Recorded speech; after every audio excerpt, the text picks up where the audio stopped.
Hello दोस्तों, स्वागत है आपका आपके अपने YouTube चैनल केमिस्ट्री विद तेजी सर पर। बच्चों, आज एक फिर जबरदस्त क्लास लेकर के आया हूं मैं आपके सामने। शून्य कोटि और फर्स्ट ऑर्डर रिएक्शन जो है उनके नीट और जेई के प्रश्न आपके सामने प्रश्न लिखे हुए हैं, देख लें। नीट 2016 का क्वेश्चन, जेई एडवांस 2013 का क्वेश्चन, नीट 2013 का क्वेश्चन और एआईपीएमटी 2015 का क्वेश्चन। ये क्वेश्चन मैं आपको एक बहुत ही शानदार ट्रिक से करवाता जाऊंगा, आप देखते जाएं। पहला क्वेश्चन जो है मैं फोर्थ क्वेश्चन पहले सॉल्व करवा रहा हूं, गौर करो बच्चों। क्या कह रहा है कि आपको बहुत कुछ सीखने को मिलेगा। मैंने आपको क्या कहा है कि हमारा टॉपिक तब तक पूरा नहीं होता जब तक हम उसके क्वेश्चंस नहीं कर लेते। आपने थ्योरी पढ़ी है ना, लेकिन अब जब आप ये क्वेश्चन करोगे तो एक तो आपकी वो थ्योरी रिवाइज होएगी और साथ में नई चीजें सीखने को मिलेंगी आपको। गौर करें कि अभिक्रिया है जिसमें ए बी में बदल रहा है, के वेग स्थिरांक का मान दे रखा है 0.6 into 10⁻³ mole litre inverse second inverse है। यदि ए की सांद्रता 5 m है तो 20 मिनट पश्चात, समय दे दिया 20 मिनट पश्चात बी की सांद्रता है, बी की सांद्रता है, देखो ए बी। चलो सॉल्व करने की कोशिश करते हैं। क्वेश्चन पहले समझ लें। ये कह रहा है कि एक ए है जो बी में बदल रहा है, ठीक है, और ए की सांद्रता जो है वो दे दी कि कितनी है, 5 m है। शुरू में t इक्वल टू 0 समय पर। अब वो कह रहा है कि t इक्वल टू 20 मिनट बाद, 20 मिनट बाद ए की सांद्रता कितनी दे दी, 5 m, 5 दे दी ये, ठीक है। अब वो कह रहा है कि 20 मिनट बाद बी की सांद्रता कितनी होगी, उत्पाद कितना होगा। ये क्वेश्चन यहां पर पूछ रखा आपसे। पहले मैं इसको लिख देता हूं कि ये सांद्रता मान लो मेरे पास है क्या, R0, प्रारंभिक सांद्रता R0 है जो कि हमें 5 m दे रखी है, और यहां पर जो सांद्रता होती है वो R होती है, वो हमें दे नहीं रखी। पूछ क्या रखा है कि 20 मिनट बाद बी की सांद्रता कितनी होगी। तो हमने फॉर्मूला लिखा। फॉर्मूला क्या है हमारे पास, फॉर्मूला है हमारे पास शून्य कोटि। आप पहले ये चेक करो कि यहां पर वेग स्थिरांक का मान जो है वो 0.6 into 10⁻³ mole litre inverse second inverse दे रखा है। ये इकाई वेग स्थिरांक की इकाई mole litre inverse second inverse कौन सी कोटि अभिक्रिया की होती है, शून्य कोटि अभिक्रिया की होती है। किसकी होती है, शून्य कोटि अभिक्रिया की होती है। इसलिए यहां पर फॉर्मूला किसका लगेगा, शून्य कोटि अभिक्रिया का। और शून्य कोटि अभिक्रिया का फॉर्मूला हमने एक ही पढ़ा है, क्या हमने पढ़ा है कि K equal to R0 minus R बटा में T, ये होता है। हमने ये क्या है, क्रिया कारक की प्रारंभिक सांद्रता है, ये क्रिया कारक की अंतिम सांद्रता है, ये समय है, लेकिन अब ये वेग नियतांक है, इसमें कहीं उत्पाद तो है ही नहीं। और क्वेश्चन में हमसे क्या पूछा हुआ है, उत्पाद की सांद्रता। देखो ये भी क्रिया कारक की प्रारंभिक सांद्रता, ये अंतिम सांद्रता, ये समय, ये वेग नियतांक। फॉर्मूला हमने यही पढ़ा है, लेकिन इसमें कहीं उत्पाद की सांद्रता का तो जिक्र ही नहीं है। तो हम इससे उत्पाद की सांद्रता कैसे निकाल सकते हैं। देखो बच्चों, इसी से निकलेगा। जबरदस्त बात बता रहा हूं, गौर कर लो। क्या, देखो कि ये प्रारंभिक सांद्रता है, ये अंतिम सांद्रता है। अरे इसमें से ये घटाओगे तो बची हुई सांद्रता उत्पाद में बदली है ना। अब देखो ये मान दे रहा है कि ये 5 m है, मान लो ये 3 m होता तो 2 m उत्पाद बनता ना। समझ पा रहे हैं आप। तो इसका मतलब ये हुआ कि जो प्रारंभिक सांद्रता में से अंतिम सांद्रता घटा दोगे तो वो उत्पाद की सांद्रता ही होगी, ठीक है। तो इसलिए अब हम क्या लिख सकते हैं कि प्रारंभिक सांद्रता माइनस अंतिम सांद्रता बराबर क्या हो सकता है, उत्पाद की सांद्रता। तो इसके लिए हम लिखेंगे उत्पाद की सांद्रता बटा में समय, ठीक है। R0 माइनस R को हमने क्या मान लिया, उत्पाद की सांद्रता। ये प्रश्न में, ये फॉर्मूले में जिक्र नहीं था, लेकिन इससे बना इसी से ही है, ठीक है। तो बस छोटी छोटी बातें नीट जेई में अलग से पता करनी होती हैं, बाकी और कुछ विशेष नहीं होता। अब वेग नियतांक का मान देख लो, क्या दे रखा है, वेग नियतांक का मान दे रखा है। आपके पास फॉर्मूला बन गया ना, क्या बन गया कि K बराबर उत्पाद की सांद्रता बटा में समय। K का मान कितना दे रखा है, 0.6 इंटू 10⁻³ और बराबर आपके पास उत्पाद की सांद्रता उसने बी की सांद्रता उसने पूछ रखी है और समय दे रखा है 20 मिनट। क्या दे रखा है? 20 मिनट। लेकिन यहां पर क्या दे रखा है? Second inverse. तो इसका मतलब है इस 20 मिनट को हमें किसमें बदलना पड़ेगा? सेकंड में। सेकंड में बदलो तो कितने से गुणा करोगे? 60 से। तो बी की सांद्रता बराबर कितनी आ गई? बी की सांद्रता बराबर होगी 12, 6 दुना 12, तो ये हो गया 1200 और ये इधर जाएगा तो तिरछा गुणा हो जाएगा इंटू 0.6 इंटू 10⁻³ अब इसका मतलब आपको 12 को 6 से गुणा करना है, तो 12 6 का क्या होता है? 72। तो ऐसा कोई मान जिसमें 72 आ रहा हो तो ये आ रहा है 72। अब पॉइंट कितने बार लग रहा है इसको अपने को चेक करने की जरूरत ही नहीं है, क्योंकि 72 एक ही ऑप्शन है और कोई 72 ऑप्शन ही नहीं है। ठीक है, चाहे 0.72 ही है। ठीक है, तो आपका आंसर क्या हो गया? डी आंसर हो गया। मजेदार बात सीखी बच्चों क्या? कि क्रिया कारक की प्रारंभिक सांद्रता माइनस अंतिम सांद्रता जीरो ऑर्डर रिएक्शन के लिए उत्पाद की सांद्रता ही होती है। ठीक है, चलिए एक क्वेश्चन हुआ आपका सॉल्व।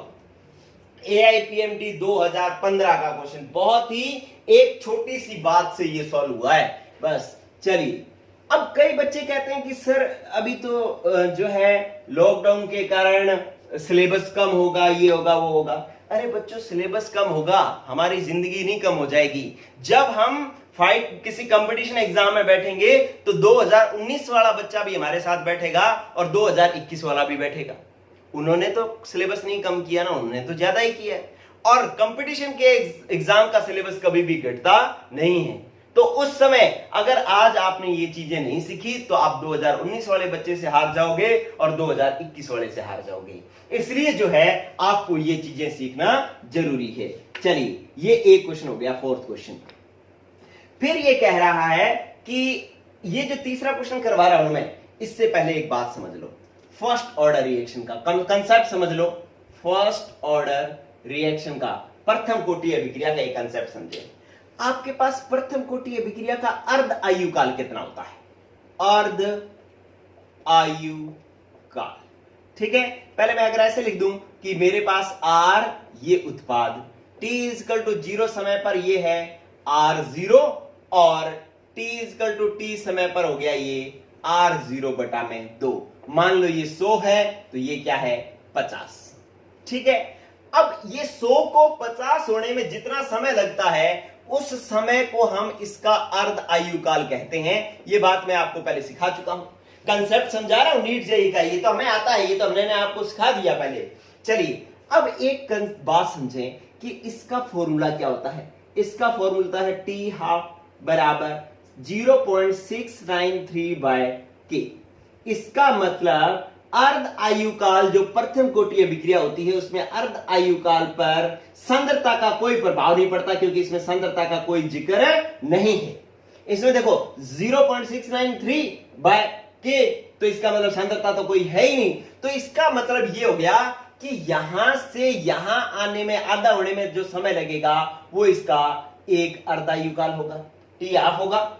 ठीक है, अब मान लो इस 50 को 25 होने में जो समय लगेगा वो भी इतना ही लगेगा। इससे कोई मतलब नहीं है कि ये 100 से 50 हुआ है, ये 50 से 25 हुआ है, इससे कोई मतलब नहीं है। अपने को सिर्फ इतना पता लगा है कि 2 बार अर्धायु काल काम में आया है कि 100 से 50 बनने में एक अर्धायु काल और 50 से 25 बनने में एक अर्धायु काल। तो इसका मतलब है कि इन सांद्रताओं 100 और 50 पर अर्धायु काल निर्भर नहीं करता। हर बार जब मान लो 25 से ये 12.5 होगा तब फिर एक अर्धायु काल ही काम में आएगा, फिर T12 ही काम में आएगा। अगर T12 यहां पर जितना है उतना यहां पर होगा, उतना यहां पर होगा। ये 2 घंटे है तो ये भी 2 घंटे ही होगा, ये भी 2 घंटे ही होगा। ठीक है, तो इसका मतलब है सांद्रता से कोई मतलब नहीं है। ठीक है, हर बार जितनी बार अर्धायु काल आता जाएगा उतनी बार वो समय ऐड होता जाएगा। तो यह मैं यूं कहूं कि एक अर्धायु काल से दूसरा अर्धायु काल जो होता है ना वो पहले वाले से दुगना होता है। मान लो 100 से 50 होने में 2 घंटे लगे और 50 से 25 होने में 2 घंटे लगे, तो 100 से 25 होने में कितने घंटे लगे? 2 दूना 4। तो पहला जो अर्धायु काल है उसकी तुलना में दूसरा अर्धायु काल कितना है? 4 दुगना है। ठीक है, पहला अर्धायु काल 2 घंटे है और दूसरा अर्धायु काल कितना हो गया? टोटल यहां से यहां तक कितना हो गया? 4 घंटे। तो इसका मतलब है कि जो पहले से दूसरा अर्धायु काल जो है उसके बराबर ही होगा, लेकिन यहां से यहां तक काउंट करोगे तो कितना हो जाएगा? दुगना हो जाएगा। तो ये प्रथम कोटि अभिक्रिया का ये एक कंसेप्ट हो गया कि T बराबर 50% पूर्ण होने में जो समय लगेगा ना, वो T बराबर 75% पूर्ण होने में लगे समय का क्या होगा, दुगना होगा। ठीक है, ये आपके पास फर्स्ट ऑर्डर रिएक्शन का कंसेप्ट बन गया। इसको अच्छे से नोट कर लो। इधर देखो, इसको अब आप दिमाग में बिठा लो। क्या लिख रहा हूं मैं कि यहां से यहां तक आड़े में कितने परसेंट अभिक्रिया पूर्ण होगी है, 75%, तभी तो 25 बचा। ठीक है, तो जो 75% पूर्ण होने में लगा जो समय होगा ना प्रथम कोटि अभिक्रिया में, वो किसी अभिक्रिया के 50% पूर्ण होने में लगे समय का दुगना होगा। ठीक है, ये फिक्स है। 75% पूर्ण होने में लगा समय 50% पूर्ण होने में लगे समय का क्या होगा, दुगना होगा फर्स्ट ऑर्डर रिएक्शन के अंदर, क्योंकि इसमें 2 अर्धायु काल काम में आ जाएंगे। क्लियर? चलो, अब जिसने ये कंसेप्ट आप फटाफट नोट कर लो कि T75 is equal to 2 into T50। चलिए, अब इस चीज का उपयोग करते हुए तीसरा क्वेश्चन भी होगा और चौथा क्वेश्चन भी होगा। साफ कर दूं मैं इसको। चलिए देखो, अब मैं पहले आपको तीसरा क्वेश्चन हल करवा रहा हूं। तीसरे क्वेश्चन में ये क्या कह रहा है कि एक अभिक्रिया, बस हो गया, जिसने ये अभी कंसेप्ट सीख लिया उसका ये आंसर हो गया। क्वेश्चन नंबर नीट 2013 का क्वेश्चन चुटकियों में सॉल्व हो गया बच्चों। कैसे हो गया कि इसने कहा है कि एक अभिक्रिया 2 घंटे में 50% व 4 घंटे में 75% पूर्ण होती है, अभिक्रिया की कोटि क्या होगी। अरे वो कह रहा है कि T इजकल टू 50 जो है वो T इजकल टू 75 जो है is equal to T is equal to 50 into 2।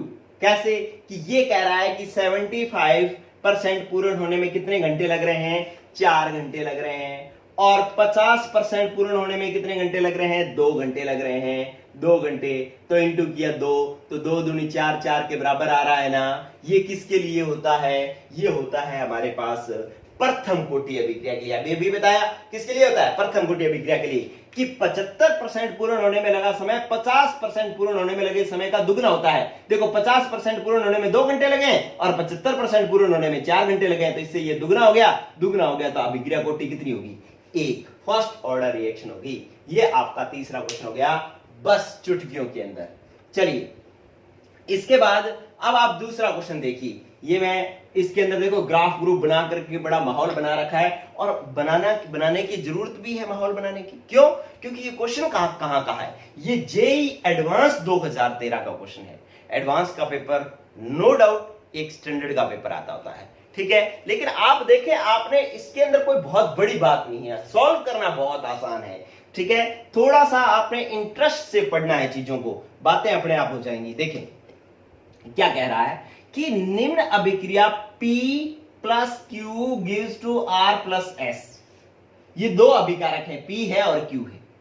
अब पहले P के बारे में बात कर रहा है, कहता P की 75% अभिक्रिया का समय, मतलब 75% अभिक्रिया पूर्ण होने में समय P के 50% अभिक्रिया पूर्ण होने में लिए गए समय की तुलना में दुगना होता है।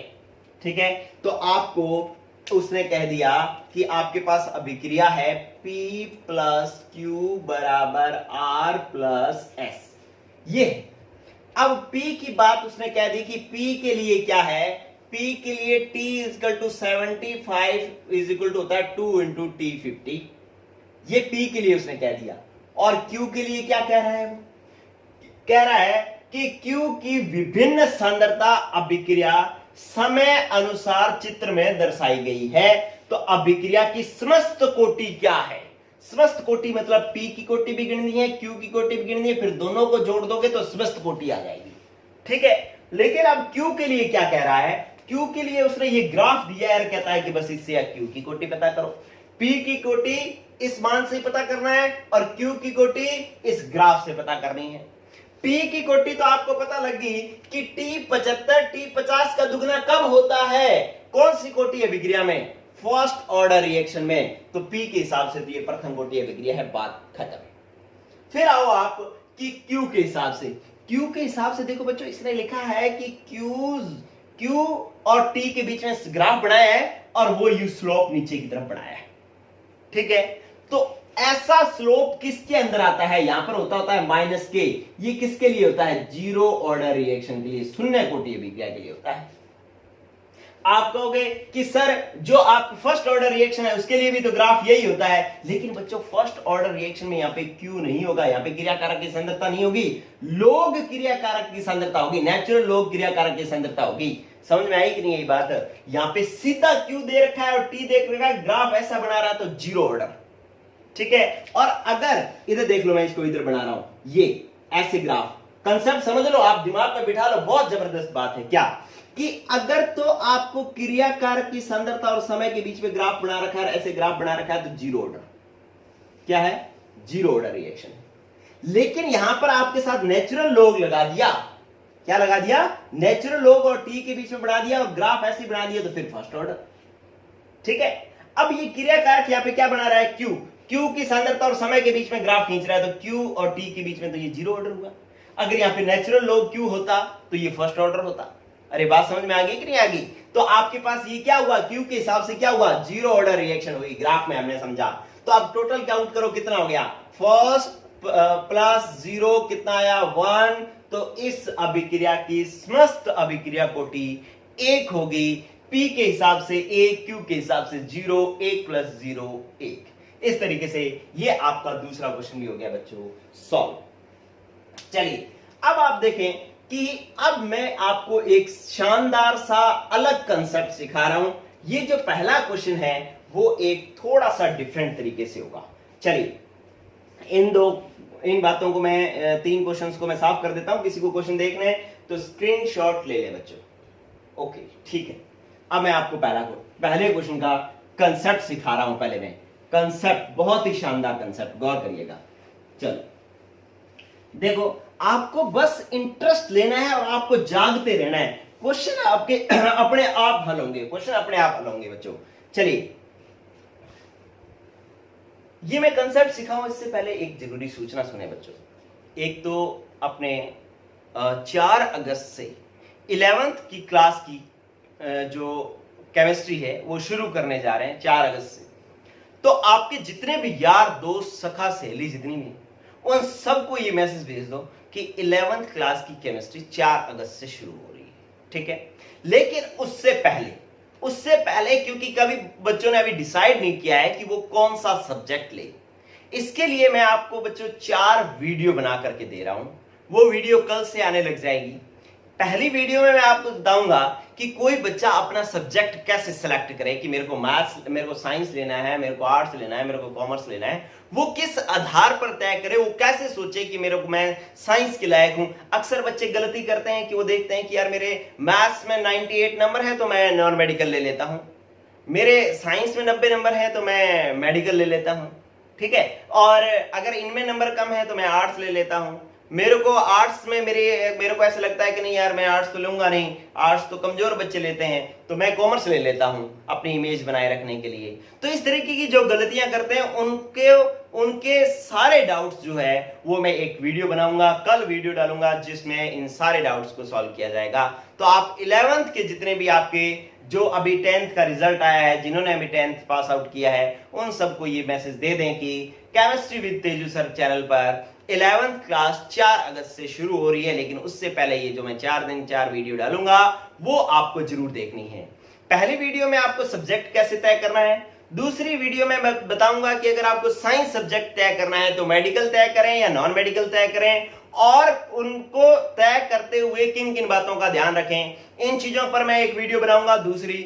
और तीसरी वीडियो में बनाऊंगा कि अगर आपने सब्जेक्ट चूज कर लिया कि यार मेरे को तो मेडिकल या नॉन मेडिकल ही लेना है, तो मैं स्कूल कौन सा लूं, मैं कौन से स्कूल में एडमिशन लूं। ये जो आप गलती कर देते हैं ना कि यार आप बहुत इंटेलिजेंट है, आपने 10th के अंदर 90% लिए हैं, लेकिन 11th के अंदर आप स्कूल ऐसा ले लेते हैं या स्कूल में ऐसे में एडमिशन ले लेते हैं जो आपका पूरा करियर खराब कर देते हैं। तो ऐसे स्कूल कौन सा सिलेक्ट करना है ये भी मैं आपको बताऊंगा। और उसके बाद चौथी वीडियो होगी जिसमें मैं आपको बताऊंगा कि आपको अपनी पढ़ाई शुरू कैसे करनी है और उसको कैसे लगातार जारी रखना है। ठीक है बच्चों, तो ये 4 वीडियो का एक कॉम्बो मैं डालूंगा। इसके लिए आप अपने जितने भी यार दोस्त हैं, उन जो रिश्तेदार हैं, सबको बता दें कि 11th क्लास जो है वो 4 अगस्त से शुरू हो रही है, लेकिन कल से मोटिवेशनल वीडियो, आपके करियर गाइडेंस की वीडियोस कल से शुरू हो जाएंगी। ठीक है बच्चों, चलिए अब मैं आपको इस क्वेश्चंस का कंसेप्ट समझाता हूं। आप पहले इस क्वेश्चन को ना पढ़ें, पहले एक समीकरण है जिसका नाम होता है अंतराल समीकरण, उसको हल करते हैं अपने। क्या है? प्रथम कोटि अभिक्रिया की अंतराल समीकरण आपको चेक करनी है कि अंतराल समीकरण क्या होती है। देखो, आपके पास एक क्रिया कारक है R और वो उत्पाद में बदल रहा है P में। T = 0 समय पर इसकी सांद्रता है R0 और T=1 समय पर T1 समय पर इसकी सांद्रता है R1 और T=T2 समय पर जो है T1 समय पर R1, T2 समय पर इसकी सांद्रता होगी R2। ठीक है, तो अब T1 समय पर सांद्रता R1, T2 समय पर सांद्रता R2, ये R1 और R2 के बीच का समय अंतराल, ये अंतराल है। ठीक है, इन दोनों के बीच में जो समीकरण बनेगी उसी को हम अंतराल समीकरण कहते हैं। कैसे बनेगी कि पहले हम T1 का समीकरण निकाल लेते हैं। T1 बराबर प्रथम कोटि अभिक्रिया का सूत्र क्या होता है? 2.303 बटा में K log R0 बटा में R। ठीक है, T1 पर ये क्या हो जाएगा? R1 हो जाएगा। ये समीकरण नंबर हो गई हमारे पास 1। फिर आप देखें कि आप देखो T2 समय पर ये समीकरण क्या हो जाएगी? T2 पर हो जाएगी 2.303 बटा में K log R0 बटा में R2, R0 बटा में R2, ये लो, ये समीकरण नंबर होगी आपकी 2। ठीक है, तो ये आपके पास 2 समीकरण होगी। ये T1 समय की है, ये T2 समय की है। T1 समय पर सांद्रता R1 है, T2 पर R2 है। ये तो R0 ये तो क्या है? नियत है। चलिए, अब अपने पास क्या होगा? अब अपने यूं करेंगे कि समीकरण 2 में से 1 घटाने पर, समीकरण, क्योंकि अंतराल निकालना है तो समीकरण 2 में से 1 घटाने पर। ठीक है, ये क्वेश्चन अभी सॉल्व करते हैं अपने, पहले ये समझ लें। तो 2 में से 1 घटाओगे तो क्या आ जाएगा? T2 माइनस T1 बराबर, पहले T2 वाली वैल्यू रख लो। T2 वाली वैल्यू क्या है? 2.303 बटा में K log R0 बटा में R2, ये T2 वाला हो गया। माइनस, फिर आपके पास आएगा 2.303 बटा में K log R0 बटा में R1, ये हो गया T1 वाला समीकरण। ठीक है, दोनों में 2.303 बटा में K, 2.303 बटा में K, ये दोनों में कॉमन है, आगे ले लो। क्या आ जाएगा? आपके पास आ गया T2 माइनस T1 बराबर 2.303 बटा में K, ये दोनों में हमने कॉमन ले लिया। बच क्या गया? बच गया हमारे पास, ये बच गया log R0 बटा में R2 माइनस log R0 बटा में R1, ये आपके पास समीकरण बच गया। ठीक है, अब ये फॉर्मूला क्या बन गया? log m minus log n, log m minus log n को log m बटा में n लिख सकते हैं। तो आप इसको ऐसे लिख सकते हो कि आपके पास समीकरण बन गई T2 माइनस T1 बराबर 2.303 बटा में K, और इन दोनों में से आप क्या लिखोगे? log पहले m बटा में n, तो m आपके पास क्या है? R0 बटा में R2 बटा में n ये है R0 बटा में 1, तो ये बटा आ गया, तो R0 बटा में R1 आएगा, वो R1 चला जाएगा ऊपर, ये आ जाएगा आपके पास R1। ठीक है, अब क्या करो कि R0 से R0 कैंसिल, R0 से R0 कैंसिल। ठीक है, तो आपके पास ये बन जाएगा T2 माइनस T1 बराबर 2.303 बटा में K log R1 बटा में R2, ये लो, ये आपके पास अंतराल समीकरण बन गई। ये लो, आपके पास ये बन गई अंतराल समीकरण। T2 minus T1 equal to 2.303 by K log R1 by R2, ये समीकरण बन गई। अब इस समीकरण का उपयोग कब होगा? जब वो कह देगा कि भाई कोई अभिक्रिया शुरू हुई, 5 मिनट बाद उसकी सांद्रता इतनी थी, 10 मिनट बाद उसकी सांद्रता इतनी थी, उसके वेग नियतांक का मान ज्ञात करो। ठीक है, तो आपको k का मान ज्ञात करना पड़ेगा। k इधर आ जाएगा, t2 - t1 यहां पर आ जाएगा। ठीक है, और अर्धायुकाल का मान ज्ञात करो, ऐसा क्वेश्चन पूछ सकता है। तो जब k का मान आ जाएगा तो k से अर्धायुकाल निकल जाएगा, क्योंकि t आप बराबर क्या होता है 0.693 बाय k। ठीक है, तो इस तरीके का क्वेश्चन आपको हल करना हो तो ये फॉर्मूला आप काम में ले सकते हैं कि 5 मिनट बाद इतनी सांद्रता थी, 10 मिनट बाद इतनी सांद्रता थी। ठीक है, तो ऐसा क्वेश्चन हो तो कर सकते हैं। अब मैंने ये तो आपको सॉल्व करवाया है, जिसने याद रखना है सीधा स्क्रीनशॉट ले ले पहले। जिसको याद रखना है सीधा कि यार जब अंतराल की समीकरण आया करेगी तब हमें सीधी समीकरण कैसे उपयोग में लेनी है। सीधी समीकरण ये तो मैंने डेराइव करवा दिया आपको। सीधा देखो क्या है, डायरेक्ट ये है कि आप ऐसे लिखोगे T2 - T1 बराबर 2.303 बटा में k log R1 बटा में R2। R1 क्या है? T1 समय पर सांद्रता है, R2 क्या है? T2 समय पर सांद्रता है। चलिए अब हम इस न्यूमेरिकल को सॉल्व करते हैं। अब तो कुछ बचा ही नहीं, चेक करते हैं पहले। कहता है प्रथम कोटि अभिक्रिया का वेग अभिक्रिया प्रारंभ होने के 10 सेकंड बाद 0.04 मोल लीटर इनवर्स सेकंड इनवर्स है, तथा 20 सेकंड बाद, पहले 10 सेकंड बाद इतनी है और 20 सेकंड बाद वेग जो है वो आपका है 0.03 मोल लीटर इनवर्स सेकंड इनवर्स है। इस अभिक्रिया की अर्ध आयुकाल है। इस अभिक्रिया का अर्ध आयुकाल क्या होगा? ये क्वेश्चन आपसे पूछ लिया, लेकिन आपको एक प्रॉब्लम आ रही है क्या कि ये बात तो ठीक है, T1 दे दिया 10 सेकंड, T2 दे दिया 20 सेकंड, ये तो समझ में आ गया, लेकिन ये 0.04 मोल लीटर इनवर्स नहीं है, मोल लीटर इनवर्स सेकंड इनवर्स है। इट मींस ये वेग का सूत्र दे रखा है, वेग की मान दे रखा है। यहां पर भी लिख भी रखा है कि अभिक्रिया का वेग, ये वेग दे रखा है और ये भी वेग दे रखा है, जबकि हमारे पास फॉर्मूले में तो क्या है? सांद्रता है। ठीक है, लेकिन आपको ये याद है कि वेग बराबर क्या था? अब इस फॉर्मूला हमने बनाया था, लेकिन यहां पर जो क्वेश्चन आया वो इस फॉर्मूले से हो नहीं रहा है, लेकिन आपको जरा सा सोचना है और आपके पास नया फॉर्मूला बन जाएगा। आपको पता है कि वेग 1 बराबर होता है आपके पास क्या कि KR1। ठीक है, क्योंकि आपके पास प्रथम कोटि अभिक्रिया के लिए वेग का सूत्र क्या होता है? वेग समानुपाती R होता है, और वेग बराबर समानुपाती के निशान हटाओगे तो KR1 हो जाएगा, और R1 बराबर क्या हो जाएगा? R1 बराबर हो जाएगा वेग बटा में K, वेग 1 बटा में K। और इसी तरीके से आपके पास R2 बराबर क्या हो जाएगा? R2 बराबर हो जाएगा वेग 2 बटा में K। ठीक है, तो अब आप मान रख लो, यहां पर क्या हो जाएगा? इसी समीकरण में मान रख लो क्या हो जाएगा? T2 - T1 बराबर 2.303 बटा में K, और लोग R1 की जगह आप क्या लिख सकते हो?